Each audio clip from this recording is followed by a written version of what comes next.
Hello students, जैसे कि हम पहले बात कर चुके हैं सेल्स के बारे में।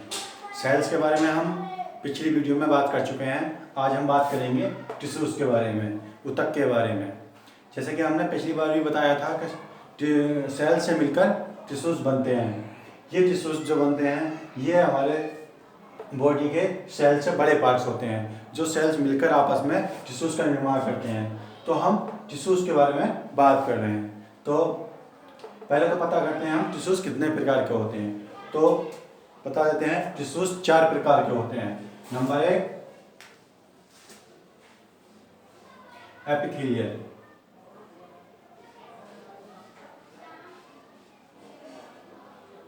Epithelial tissues. Number 2 connective tissues. Number 3 muscular tissues. Number 4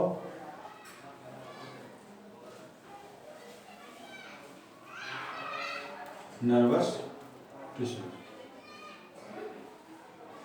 तो ये तो थे हमारे 4 प्रकार के टिश्यूज़ जो हमारी कंप्लीटली बॉडी में होते हैं।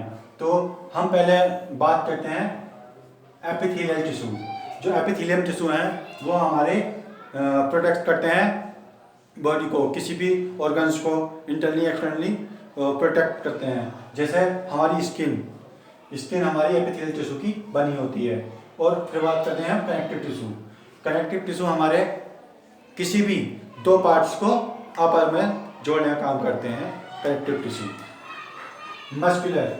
मस्कुलर टिश्यू हमारे मसल्स में होते हैं, मसल्स को कॉन्ट्रैक्शन और रिफ्लेक्सेशन का काम करते हैं मसल्स टिश्यूज। नर्वस सिस्टम हमारे नर्वस टिश्यू हमारे नर्वस सिस्टम में होते हैं। तो हम पहले बात करते हैं एपिथेलियल टिश्यू के बारे में। एपिथेलियल टिश्यू कहाँ कहाँ होते हैं और इनके क्या कार्य होते हैं, इसके फंक्शंस के बारे में बात करेंगे। तो एपिथेलियल टिश्यू 2 पार्टों में डिवाइड होता है। नंबर 1 सिंपल और स्ट्रेटिफाइड में। तो पहले हम सिंपल के बारे में बात करते हैं और फिर स्ट्रेटिफाइड के बारे में। सिंपल जो टिश्यू होते हैं हमारे सिंपल टिश्यू होते हैं वो साइज के टाइप से हमने डिवाइड किया जाए तो ये भी 4 प्रकार के होते हैं। Number 1 squamous. नंबर 2 कोवोइडल और number 3 columnar. Number 4 रेजिस्टेटिव।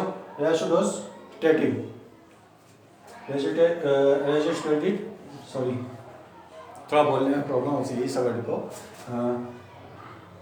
रिसोडोस्टेटिन epithelial tissue होते हैं, जिसके डायग्राम मैंने अलग अलग बना रखा है। ये फर्स्ट स्क्वैमस टिश्यू होता है, जो बहुत छोटी छोटी कोशिकाओं से सेल से मिलकर बना होता है। तो हम पहले इसी के बारे में हम बात कर लेते हैं। तो ये हमारी हार्ट लाइनिंग और कैपिलरी में होता है। तो इसके मेन फंक्शंस जो हैं ये पर करता है डिफ्यूजन एक्सचेंजिंग का काम करते हैं। जैसे कि हम कोई भी कंटेंट्स हम लेते हैं तो उसको डिफ्यूजन और एक्सचेंजिंग करना। जैसे O2 और CO2 को रिफ्लेक्स कर देना, O2 को एब्जॉर्ब करके रिफ्लेक्स कर देना। ये एक्वस एपिथेलियल टिश्यू करते हैं। तो फिर इसके बाद हम बात करते हैं कोवोइडल एपिथेलियल टिश्यू के बारे में। ये थोड़े इनसे बड़े सेल से मिलजुल कर मिलता है।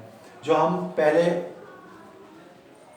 स्क्वैमस टिश्यू छोटे छोटे टिश्यू से मिलकर बड़े होते हैं, उससे थोड़े बड़े टिश्यूज से मिलकर ये कोवोइडल टिश्यूज एपिथेलियल टिश्यूज बनते हैं। तो ये सेक्रेटेड ग्लैंड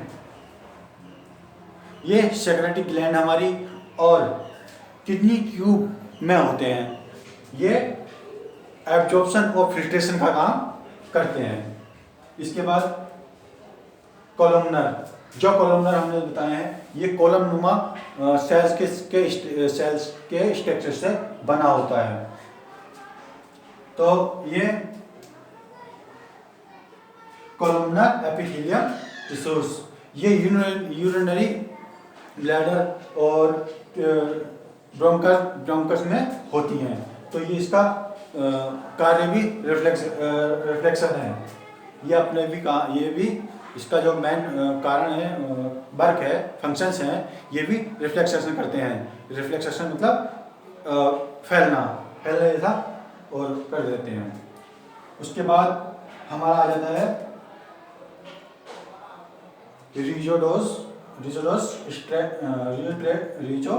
रिजोट्रेटेड एपिथेलियम टिश्यूज।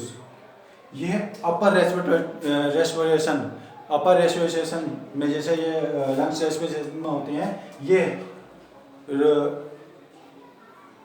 फैलने और सिकुड़ने में काम करते हैं। ये ब्लैडर में भी होते हैं।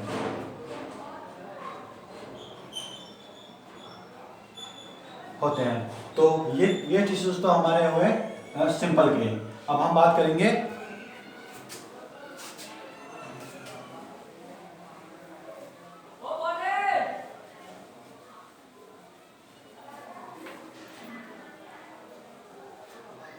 हम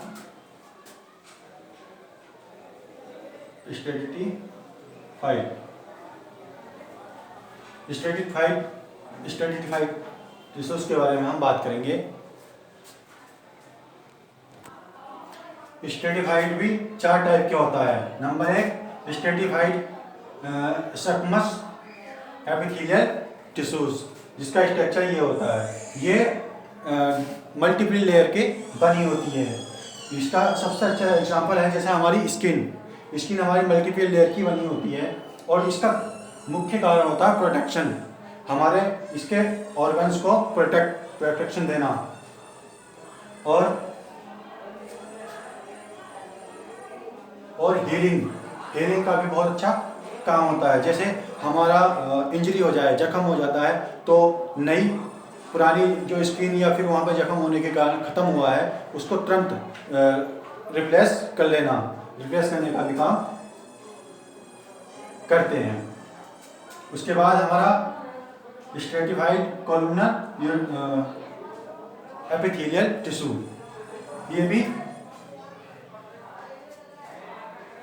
ये टिश्यूज हमारे यूरेथ्रा में होती हैं।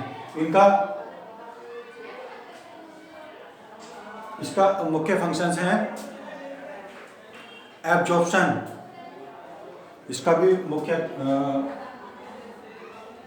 फंक्शंस हैं एब्जॉर्प्शन करना। उसके बाद आता है कोवाइडल एपिथेलियम टिश्यूज। तो ये टिश्यूज इस तरह के होते हैं। ये स्ट्रक्चर इस तरह का होता है और ये यूरेटर में होते हैं।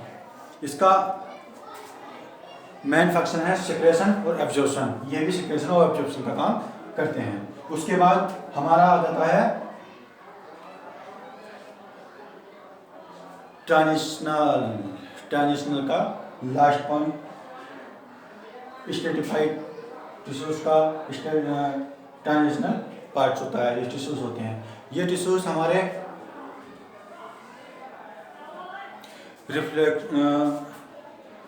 सिक्रेशन और स्ट्रेच और कॉन्स्ट्रक्शन, फैलता और सिकुड़ने का काम करते हैं। ये हमारे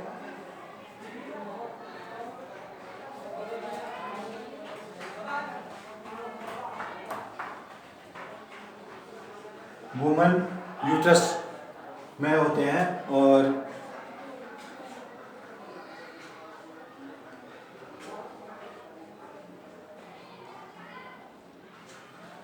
जंक्स उसमें भी होते हैं। तो आज हमने एपिथेलियल टिश्यू के बारे में जान लिया।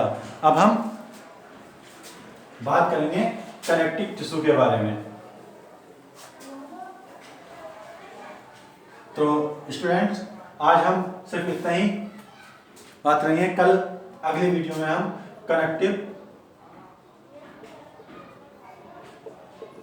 टिश्यू के बारे में बात करेंगे, जो दो पार्ट्स को आपस में जोड़ने का काम करते हैं। तो इसलिए अगली क्लास के लिए और जो मेरे पिछले क्लास छूट चुकी हैं तुम लोगों से, उसको पढ़ने के लिए और जानने के लिए चैनल को सब्सक्राइब और बेल आइकन को जरूर प्रेस करें, ताकि अगली वीडियो का नोटिफिकेशन आपको मिल जाए और आप उसको अच्छे से पढ़ सकें।